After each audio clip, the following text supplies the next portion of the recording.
what my people are thinking tonight, as home through the shadows they wander. Everyone smiling in secret delight, they stare at the castle and ponder. Whenever the wind blows this way, you can almost hear everyone say, I wonder what the king is doing tonight. What merriment is the king pursuing tonight? The candles at the court, they never burn as bright. I wonder what the king is up to tonight. How goes the final hour as he sees the bridal bower being regally and legally prepared? Well, I'll tell you what the king is doing tonight. He's scared. He's scared. You mean that a king who fought a dragon, whacked him in two and fixed his wagon, goes to be wed in terror and distress? Yes. A warrior who's so calm in battle, even his armor doesn't rattle, faces a woman petrified with fright. Right.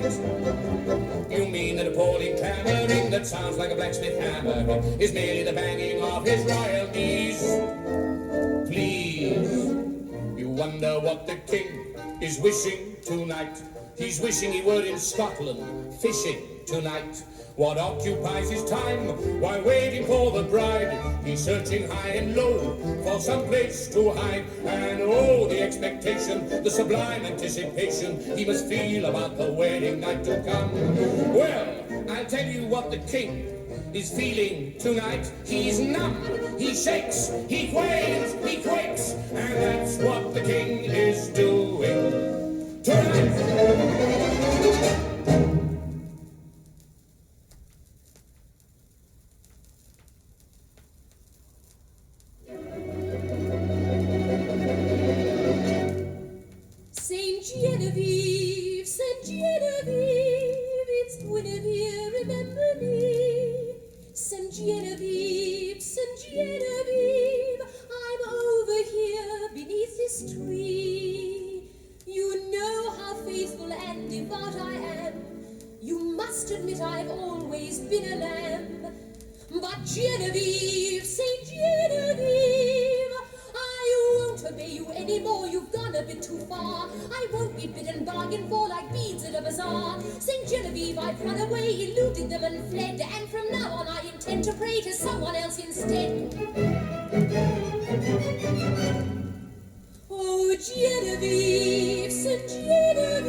Joys of maidenhood, where are all those adoring, daring boys?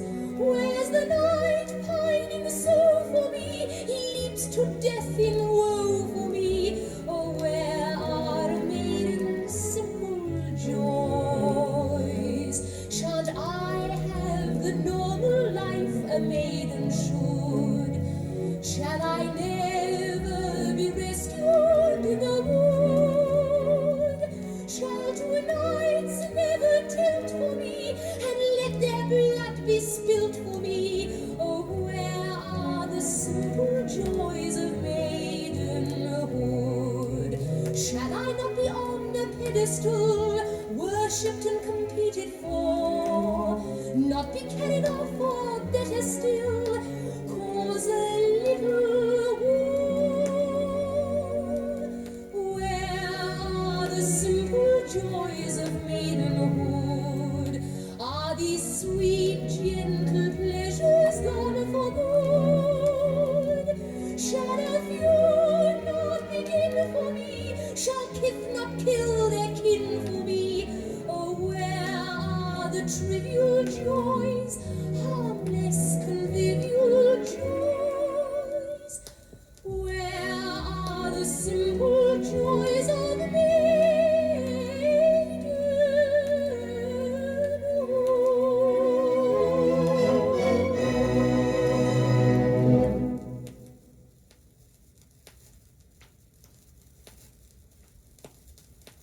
It's true. It's true. The Crown has made it clear. The climate must be perfect all the year. A law was made a distant moon ago here. July and August cannot be too hot. And there's a legal limit to the snow here in Camelot. The winter is forbidden till December, and exits March the 2nd on the dot. By order, summer lingers through September in Camelot. Camelot, Camelot. I know it sounds a bit bizarre,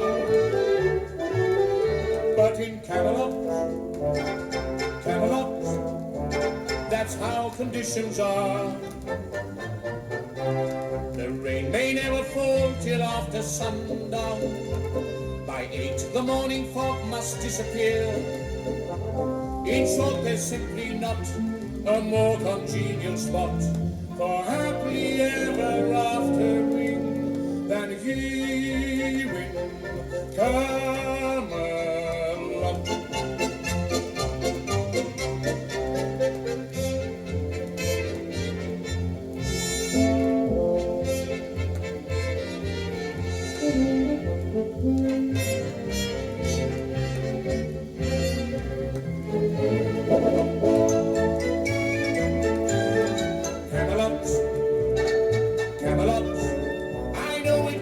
A person pause, but in Camelot, Camelot, those are the legal laws.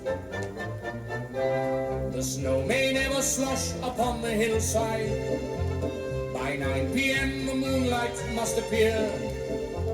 In short, there's simply not a more congenial spot for happily ever aftering than here in Camelot.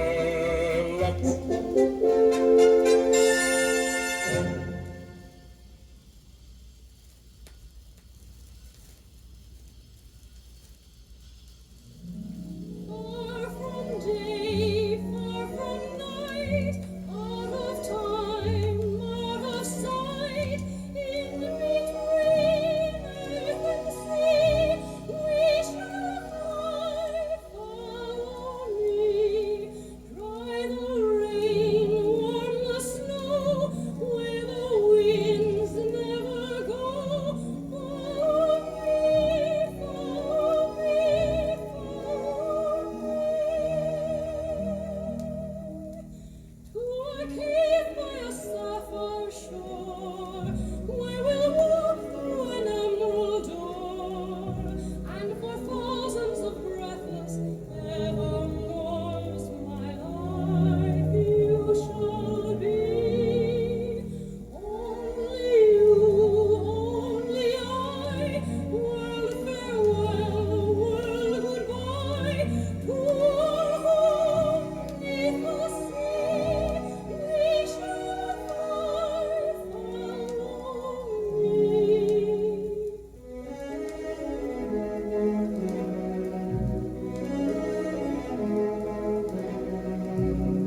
everyone goes blissfully astray. Tra-la, it's here, that shocking time of year, when tons of wicked little thoughts merrily appear. It's May, that gorgeous holiday, when every maiden prays that her lad will be a cad. It's mad, it's gay, a libelous display. Those dreary vows that everyone takes, everyone breaks, everyone makes divine mistakes. The lusty months of May. Whence this fragrance wafting through the air? What sweet feelings does its scent transmute? Whence this perfume floating everywhere? Don't you know it's that dear forbidden fruit? Tra-la-la-la-la, that dear forbidden fruit. Tra-la-la-la-la, tra-la-la-la-la,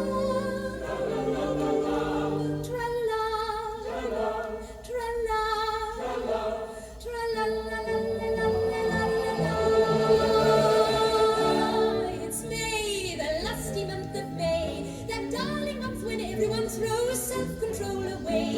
It's time to do a wretched thing or two, and try to make each precious day one you'll always rue. It's May, the month of yes you may, the time for every frivolous whim, proper or im. It's wild, it's gay, a plot in every way. The birds and bees with all of their vast, amorous past, gaze at the human race aghast.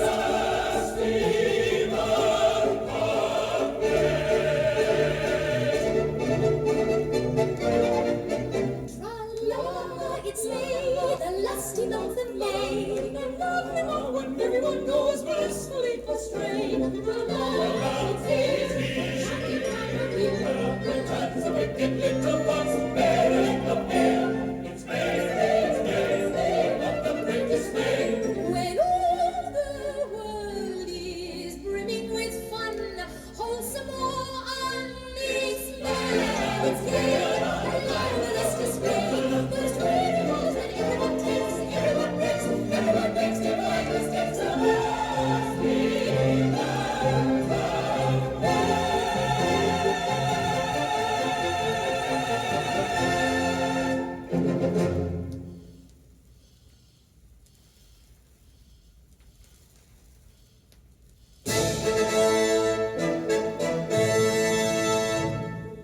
Camelot,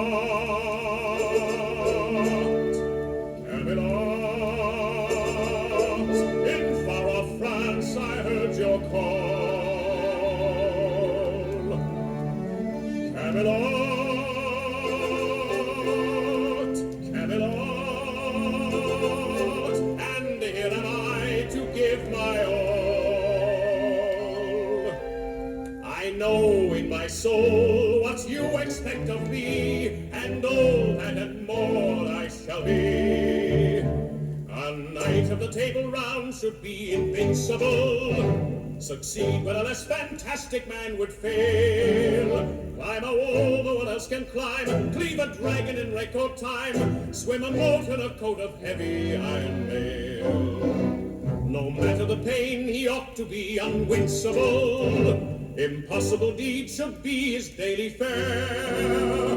But where in the world is there in the world a man so extraordinaire? C'est moi, I'm forced to admit, 'tis I humbly reply, that mortal who these marvels can do. C'est moi, 'tis I. I've never lost in battle or game, I'm simply the best by far. When swords are crossed, 'tis always the same, one blow and all the while. C'est moi, so admirably fit, a French Prometheus unbound. And here I stand with ballad untold, exceptionally brave, amazingly bold, to serve at the Table Round. The soul of a knight should be a thing remarkable, his heart and his mind as pure as morning dew. With a will and a self-restraint, that's the envy of every saint, he could easily work a miracle or two. To love and desire he ought to be unsparkable. The ways of the flesh should offer no allure. But where in the world is there in the world a man so untouched and pure?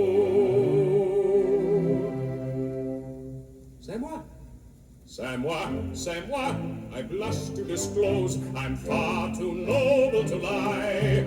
That man in whom these qualities bloom, c'est moi, is I. I've never strayed from all I believe, I'm blessed with an iron will. Had I been made the partner of Eve, we'd be in Eden still. C'est moi, the angels have chose to fight their battles below. And here I stand as pure as a prayer, incredibly clean, with virtue to spare. The godliest man I know, c'est moi.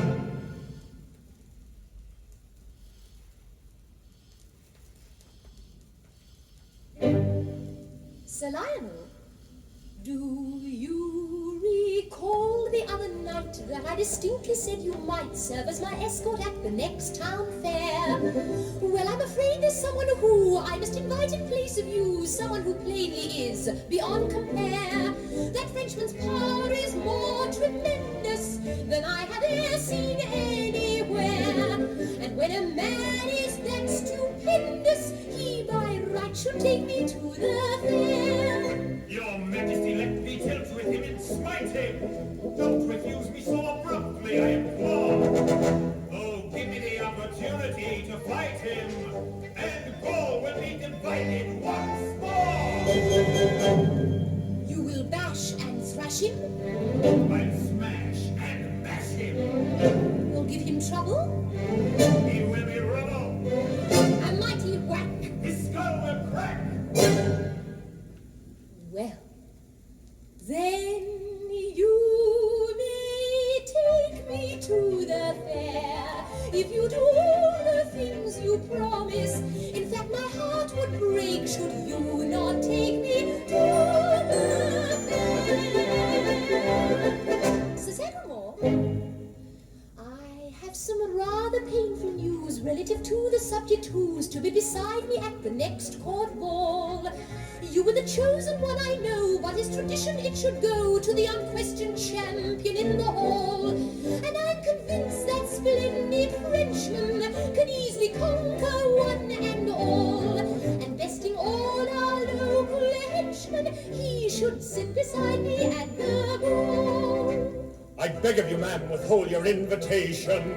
I swear to you this challenge will be met. And when I've finished up the operation, I'll serve him to your highness en brochette. You'll pierce right through him. I'll barbecue him. A wicked thrust. 'Twill be dust to dust. From fore to aft. He'll feel a draught.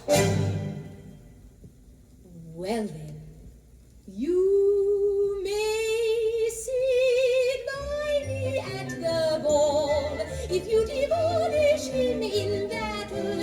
In fact, I know I'd cry were you not by me at the ball. Sir Dinadan, didn't I promise that you may guide me to London on the day that I go up to judge the cattle show? As it is quite a nasty ride, there must be someone at my side who'll be defending me from beast and foe. So when I choose whom I prefer go, I take the strongest knight I know. And young Goulet seems strongest, ergo he should take me to the cattle show. Your Majesty can't believe this blustering prattle. Let him prove it with a sword or lance instead. I promise you when I've done this gory battle, his shoulders will be lonesome for his head. You'll disconnect him. I'll vivisect him. You'll open wide him. I'll subdivide him. Oh, dear, dear, dear.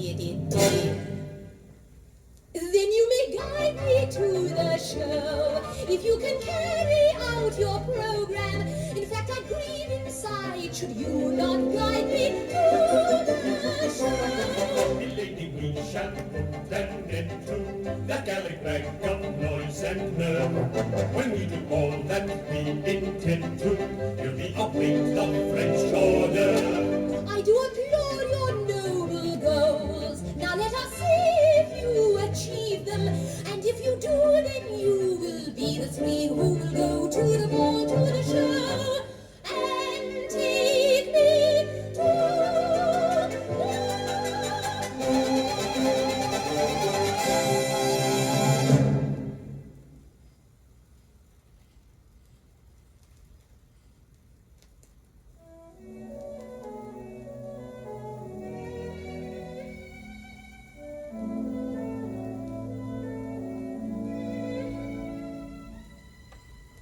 How to handle a woman? There's a way, said the wise old man, a way known by every woman since the whole rigmarole began.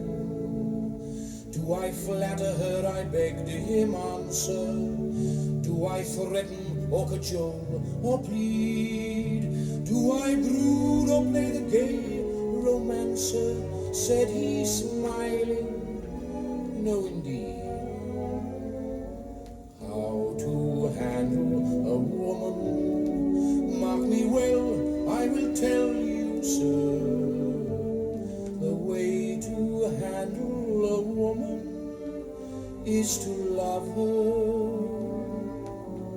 simply love her, merely love her. Love her,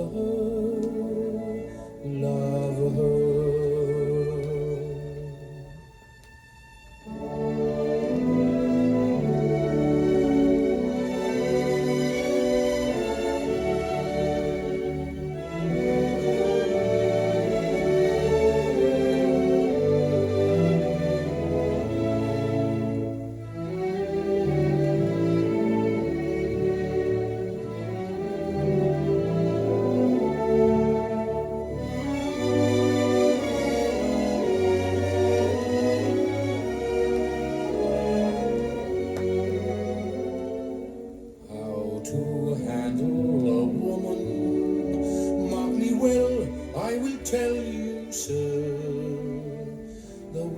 To handle a woman is to love her.